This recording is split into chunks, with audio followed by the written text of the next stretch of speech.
all attention was on the press secretary, Sarah Huckabee Sanders, as she came into the White House press briefing room. She started by talking about the economic advances apparently made in the first year so far of the Donald Trump administration. Donald Trump had a pre-recorded message as well on the same themes.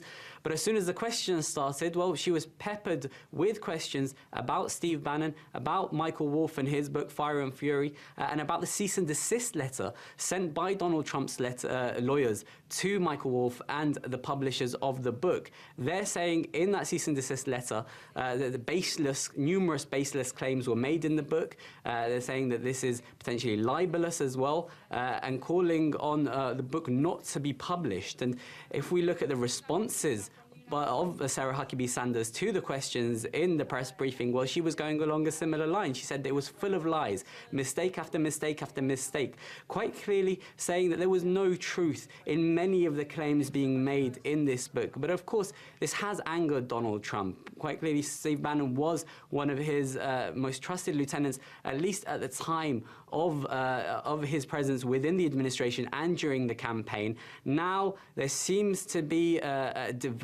big divide between the two men.